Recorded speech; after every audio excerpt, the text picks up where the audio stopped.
പ്രതിയായ പുരാവസ്തു തട്ടിപ്പ് കേസിൽ KPCC അധ്യക്ഷൻ K. സുധാകരന് വീണ്ടും നോട്ടീസ് അയച്ച് ക്രൈംബ്രാഞ്ച്.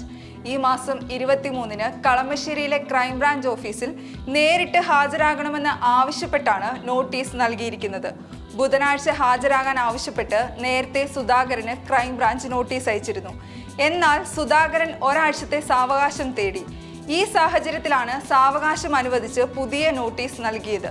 വ്യാജ പുരാവസ്തുക്കൾ ഉപയോഗിച്ച് മോൻസൺ മാവുങ്കൽ നടത്തിയ തട്ടിപ്പ് കേസിൽ തിങ്കളാഴ്ചയായിരുന്നു സുധാകരനെ ക്രൈംബ്രാഞ്ച് പ്രതി ചേർത്തത്. കേസിൽ സുധാകരനെതിരെ തെളിവുകൾ ശക്തമാണെന്നാണ് ക്രൈംബ്രാഞ്ച് പറയുന്നത്.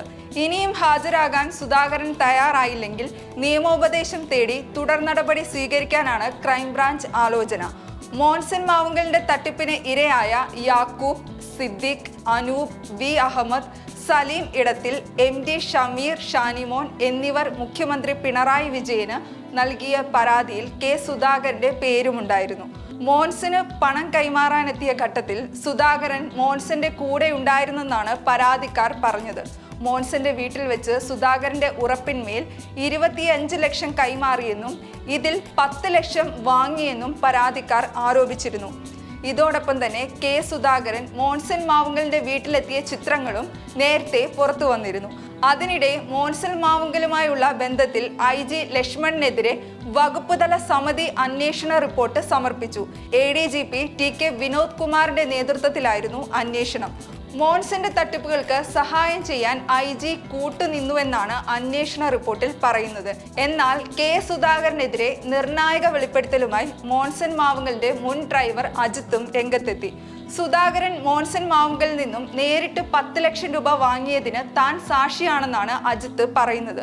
സുധാകരന്റെ അടുത്ത അനുയായിയായ യൂത്ത് കോൺഗ്രസ് നേതാവ് എബിൻ എബ്രഹാമിന്റെ അക്കൗണ്ടിലേക്കും മോൻസൺ പണം കൈമാറിയിട്ടുണ്ട്. സുധാകരൻ എത്തിയിരുന്നത് ചികിത്സയ്ക്ക് വേണ്ടി ആയിരുന്നില്ലെന്നും അജിത്ത് പറയുന്നു. സുധാകരൻ പറയുന്നത് പച്ചക്കള്ളമാണെന്നും സുധാകരനും മോൻസനും തമ്മിൽ വർഷങ്ങളായി അടുത്ത ബന്ധമുണ്ടെന്നും ഇയാൾ ആരോപിക്കുന്നു. ഇത് സംബന്ധിച്ച് ബാങ്ക് രേഖകൾ അടക്കം EDക്കും ക്രൈംബ്രാഞ്ചിനും കൈമാറിയതായും അജിത്ത് പറഞ്ഞു. അതേസമയം മോൻസൺ മാവുങ്കലിന്റെ തട്ടിപ്പിൽ തനിക്ക് യാതൊരു ബന്ധവുമില്ലെന്നാണ് K. സുധാകരൻ കഴിഞ്ഞ ദിവസം പ്രതികരിച്ചത്. മോൻസന്റെ ഒരു ഇടപാടിലോ നേരിട്ടോ അല്ലാതെയോ തനിക്ക് ബന്ധമില്ല. എന്ത് അടിസ്ഥാനത്തിലാണ് പ്രതിയാക്കിയതെന്ന കാര്യം പഠിച്ചുകൊണ്ടിരിക്കുകയാണെന്നും സുധാകരൻ പറഞ്ഞു. അതേസമയം നിലവിലെ സാഹചര്യത്തിൽ സുധാകരൻ ഹൈക്കോടതിയെ സമീപിച്ചേക്കുമെന്നാണ് സൂചന.